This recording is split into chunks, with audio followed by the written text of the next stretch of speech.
Hello everyone, RageFit here, and today video I want to talk to you about the progression system in World War III, the Battlepass progression, and go through the Battlepass for Season 3 that just launched a couple days ago, and also about the general overview of the guns that you have available in World War III, right? So have fun, let's get into it. So about the progression system, so in World War III you can level up your soldier up till level 51. As you can see, I'm already 51. You basically get that level pretty quick, especially if you can use XP boosters, which I'll show you later on how they work. Once you're in the main menu, you can go to career, and you can see here the stats, your challenges, achievements, and different masteries for your weapons, strikes. Once you go to level, here you can see all the items that you are getting for every level you reach, right? So you start off with level number 1. Here you automatically unlock the UAV Flying Eye, artillery strike with high explosive shells, the Leopard tank, jammer, which is a Reaper, the basic one, airstrike, the Mephisto missile, the Leviathan, the bombing strike with the JDAM, the boomerang infantry fighting vehicle, the Polish SMBS-K, assault rifle, sidearm, which is Glock, G17, Vitiaz, I hope I spelled it correctly, as an SMG, RPG, LMG, all your gadgets like frag grenade, medpack, equipment pack, and anti-vehicle mine, the ceramic armor plates, cover materials. So basically the basic stuff for your soldier at level 1. And then once you progress through your levels, you are getting either from level 2, for example, your backpack equipment, additional guns like battle rifles, additional artillery strikes, or strikes in general, artillery as an anti-armor here, botfly, sniper rifle, and then all the way till 51, depending on the level you reach, you're unlocking new weapons, right? Like I mentioned in my previous video, you're also unlocking with every other level the loadout slot and the strike slot, right? So for example, if you are getting into level, let's jump to level number 37. So once you unlock Scar H, this is actually part of one of the loadouts that you can unlock, and the Scar H by default is included in the loadout. And yeah, so like I said, leveling is pretty straightforward, right? For every round you are getting a certain amount of XP. Typically, without having XP booster on the lower levels, you should be able to reach each rank every round. Actually, the higher you get, it usually takes between 2 to 3 rounds, depending how good round you had and how long it took to play the round. Right? The rounds are either 30 minutes or until in conquest mode I have 30 minutes or until one of the sites reach 5,000 points limit, which are like sort of like tickets in other games. If you are playing Battlefield or other games, then basically conquest is always about tickets and getting the tickets, right? Yep, so that's about the progression system. The statistics, the talent challenges, like I said, they are daily challenges, weekly challenges. You're earning either XP points to level up your character, your soldier, or weekly challenges to earn you those small service points that you can then exchange for different items, for example, in the store. Achievements, right? So you also are working towards your achievements. Either you're earning those points to spend in the shop, or for example, changing your character name or your soldier name also costs 500 points, or you're getting weapons. There are certain weapons locked behind achievements as well, or you can get basically the XP for leveling up your character. Now about the Battle Pass, right? So like I said a few days ago, season number 3 started. This time is a bit different. The previous season number 2, had 50 levels of Battle Pass. This time in season 3, they decided, Farm 51, the producer of the game, decided to increase that from 50 to 100 levels. right? As you can see here, the final level is where you unlock the premium skin for your soldier. At the same time, they lowered the number of XP points that you need to get to level up to next level is 3000, which is not much. So right now I am on the level 25, so basically I can get a level around every round and a half, depending on the the performance I have over the round. Right? Now, as you can see, on the once you activate the battle pass, battle passes are paid. This is a paid content. Either you pay, well, you pay with the in-game currency. The basic battle pass costs 880 currency coins. Let's call them coins. 880 coins. The so-called, let's call the premium battle pass plus or battle pass premium. It costs 1,200 as far as I remember. It gives you basically the same content, right? But in addition, you are getting additional 20 levels of your battle pass, right? So I know that some players, what they do is basically they start leveling up their battle pass without buying the paid content, and once they reach level, let's say 80, they buy the plus or the premium battle pass to unlock the remaining 20 levels and get all the items from the battle pass, right? Like you can see, and this is something that is well known from Warzone and Battlefield, there is the free content that you're getting every few levels, right? So this is, well, you don't have to buy actually battle pass to get this those items, right? And then there are also, of course, the items from the paid battle pass, right? So the soldier skin, the weapon blueprint. There are the XP boosters, so you can also get the XP booster. In this case, it's the 30 minutes XP booster. It's 100% more experience you're getting from every action. There are several different types of XP boosters. The 30 minutes. Here you can see the 1 hour. There are also 2 hours and 4 hours. Normally, you can unlock them. You can't buy them in the shop. That's one thing. The second thing is that you can get them, like you can see, from the battle pass. And from time to time, Farm 51, they award players, for with free XP boosters. Like either, for example, last time there was a bug related to, I think it was progression or something like this. So like to please the player base, they decided to give away 3 XP boosters for 1 hour each, right? So it's just nice touch. I mean, taking care of the community and so on. Yep. So like I said, I'm on level 25 here. You can see that the next tier is gonna be the epic blueprint for M416. I did talk to you about the blueprints and the weapon customization in the previous video. Basically, blueprints are preset guns that you are getting, right, with certain set of attachments. Here you can see the color attachment, color sight with additional magnification sight, silencer, nice skin. Probably I'm gonna unlock it in the next round, so I'm gonna show it to you as well. Yep. Then there is the service points, another blueprint here that you get for M417 this time. The soldier cosmetics, like the neck warmer. Well, I'm wearing my helmet here, but as you can see, it's the neck warmer with goggles, blue goggles on top of it.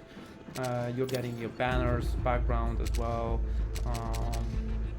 Yep, banner background, your soldier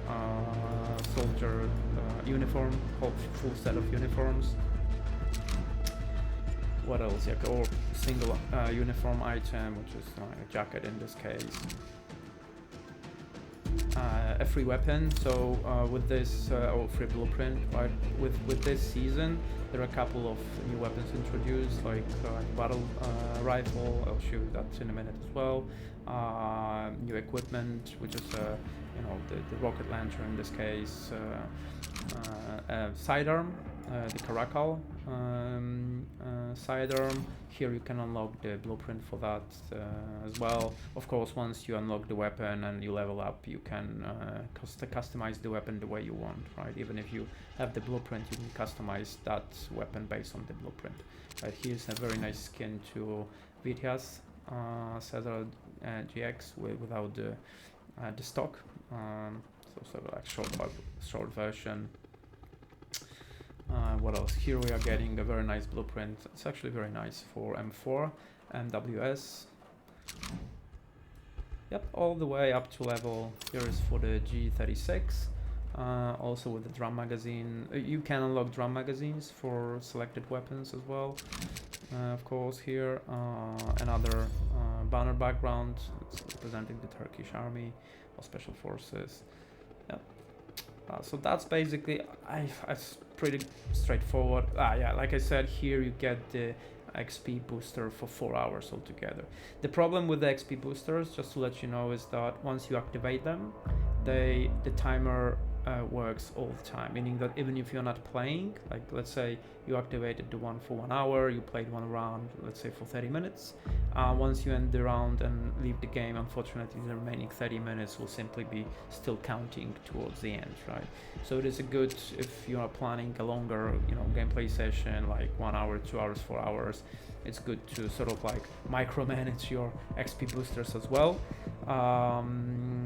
Activate the one that actually you know, for the length of the gameplay you are planning to have, right? So 1 hour 30 minutes. Sometimes I jump in for a quick round of 30 minutes, and if I have the 30 minutes booster, I'll just activate that and play that round. That's it. Sometimes if I have time, which is not a common thing nowadays, activate the one for 2 hours or 4 hours. So yeah, depending on that. In the next video, when I will be recording the gameplay session with my commentary, I will activate the XP booster. I'll just show you where to activate it, and we'll see how that goes. Yep, and of course you can see this in the season description. It's a short overview provided by Farm 51 guys. Yeah, that's pretty much it. Like you can see, the battle pass lasts for quite long, 155 days. It's I think more than 5 months, which is quite lengthy, I say. Normally I think the seasons, for example in Battlefield 2042, is 3 months. You have like divided that into several weeks. I think now they extended that, but in this case there's plenty of time to basically reach till level 100. In season 2 I managed to do that like mid-season, as far as I remember, without actually playing with the XP boosters. So yeah, it's easily doable if you don't have much time. Just jump to game from time to time and just level up once your character, if you're not 51 yet, on level 51, or simply the battle pass. Alright, so that was the progression, the battle pass. Now if it comes for the guns, like in the previous video I was showing you how the loadouts work, but actually I focus on one assault rifle just to show you, showcase you the whole idea of customizing your weapons. But if it comes for the weapons, it's actually quite nice variety. So let's go here. So like you could see in my previous video, right? So there are several categories of the weapons that you can pick from. We have assault rifles, battle rifles, LMG, sniper rifles, shotguns, sidearms, special, which in special category we have RPG, the Polish PPZ there, Piorun, PF3, and newly added YTG. And assault rifles, we have the usual stuff, so the Polish SMBS-K, G36, Polish Battle, 7.62, M416, AK-15, M4 MWS, MSBS Bullpup, the Alpha, which is the Russian experimental weapon. I was actually by Israeli, produced by Israel, not Russian, sorry for that. QBZ-55, which I mentioned, so you can see I still need to unlock it. It's under the achievement to kill 300 enemies on Gobi Island, on Gobi map. I think that's the team deathmatch, as far as I remember map. I rarely played team deathmatch, to be honest, but I do have a blueprint for that, actually 2, so I can use that weapon in game. I'll tell you about the blueprints in a minute as well, how they work, because it's also quite interesting. Yep, and then we have the K2C1, the Korean assault rifle, type 89, which is the Japanese one, and last QBZ191, which is a very nice assault rifle, to be honest. Like I said before, it's a very good rifle for medium and longer distances. On the battle rifles, here we can say this is a strange category that they have in World War III, because you have M416, which in some other games is put into DMR's category, so it's a single shot rifle. Then we have Scar Rage, which can be on full auto. It has maximum 20 bullets magazines. And the newly added KNT-762, which is a Turkish battle rifle. Actually, this one has an awesome sound when shooting. Scar Rage as well, to be honest. Then we have LMGs, UKM, Pechenek, MG5, and SA80. I rarely use them. As you can see, most of them are level 1, level 3. I shoot some with SA80, but I prefer to stick with the assault rifles in this game.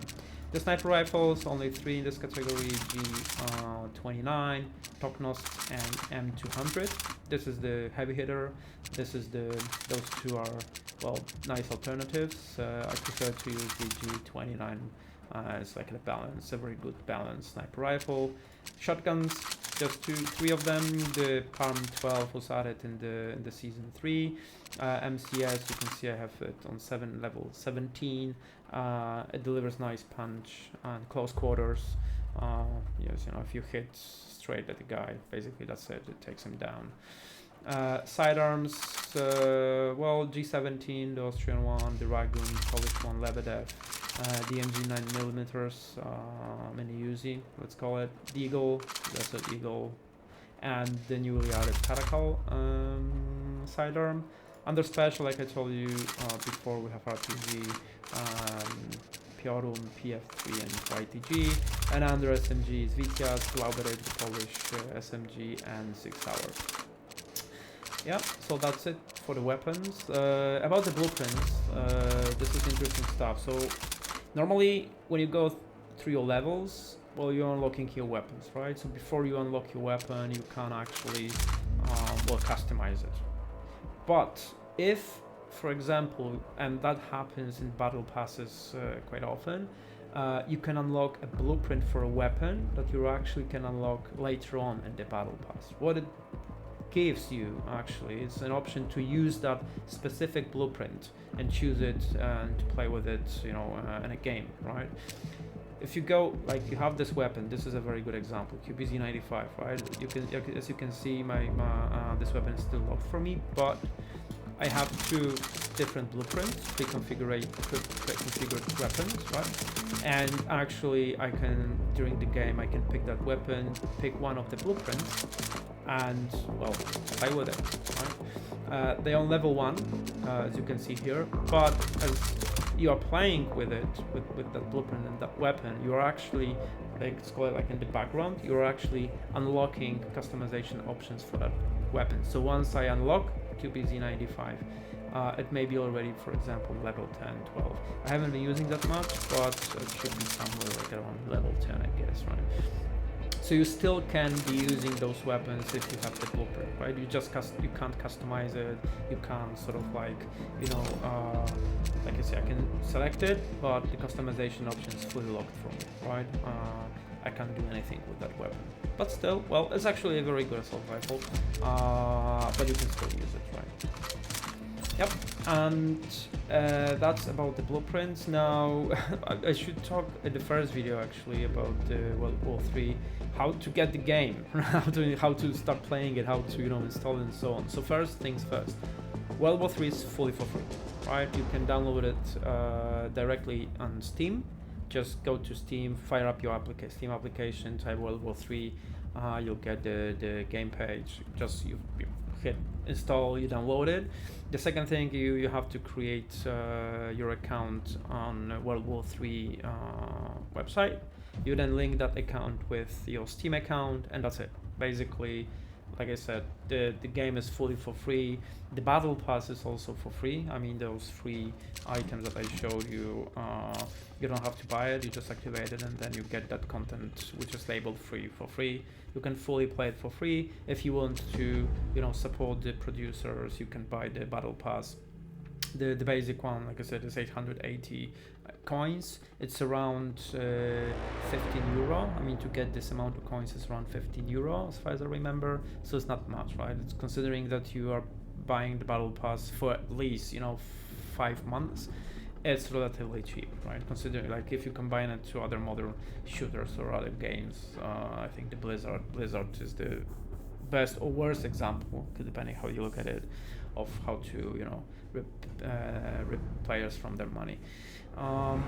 Yeah, so like I said, just go to Steam, look for World War III, install it for free, and just start playing, give it a shot, right? And last thing about game modes that you can have, right? If you go to custom play, here you can see we have tactical ops, which is the usual combined arms battle 20v20. We have the FUBAR one, which is 25v25. It's infantry only. Also the round length is a bit different. So the conquest, the tactical ops or conquest, it lasts for at least either 30 minutes or the score limit of 5,000 that can be reached by either side. And FUBAR, it's 50 minutes and 1500 score limit. Then we have team deathmatch, which is 7 minutes length, and the score limit is 50. It's very dynamic, just 2 teams, 3 rounds, 1 objective, will kill more quickly than an enemy. And we have the domination, which is 10 minutes, and the score limit is 1000. Then if it comes for the maps, so let's select all, because not all maps are available in all modes. If it comes for all maps, let's start with that. So we have Berlin map, DMZ, Moscow, Smolensk, Tokyo, Warsaw, Polarny, Berlin Backyards, Shibuya, Warsaw Shopping Mall, Moscow Senate, Gobi Temple, and Istanbul, right? Some of the maps, like for example, Warsaw Shopping Mall, is a smaller area taken from the Warsaw map, the main Warsaw map. The same for the Berlin. The Backyards is a smaller version of Berlin map. And Moscow Senate and Moscow are, as far as I remember, as well. The Senate is just a smaller version of Moscow, right? I usually play tactical ops, sometimes FUBAR. For tactical ops, you get Berlin, DMZ, Moscow, Smolensk, Tokyo, Warsaw, and Polarny. My favorite one, to be honest, is Tokyo. I love the map, the corners, the narrow streets there. You can hide, you can pick around the corner a lot. There's a nice arcade game room where like 3 levels, and there are some, hopefully we're gonna get this map next video. Yeah, the Berlin map is quite nice. Well, I like Warsaw map. Well, I'm from Poland, so when you play around, you can see some, landmarks that are actually in Warsaw as well, right? My least favorite is Moscow. There is a wide open area between the 2 side of fronts, which is something I to be honest, don't like. Smolensk is, in my opinion, it's like map. It's okay-ish, let's say, right? Polarny is also quite nice. A lot of close rooms, buildings. You can just traverse between the corners and rooms as well. DMZ is also okay-ish. Yeah, and last thing, like I said, the boosters. If you have the booster, you will have the small notifications boosters available. You just hit here. Like you can see, I have 1 booster for 1 hour and 8 booster for 2 hours altogether. I already spent my half-an-hour boosters that I got from the Battle Pass. And you can also see, well, you can select actually the region. I mean, by default I'm in Europe, but you can select also global. So sometimes when you want to play in the morning, the European one is not so let's say occupied, you can select global, and basically with a bit worse ping, but you can still play like 200. Don't get me wrong, it's a lot, but it's playable. Yeah, guys, so that will be it. Like I said, next video will be about actual gameplay with my commentary. You can see how I suck in this game from time to time. Thank you very much. Like, subscribe. Have fun, guys. See you in the next video.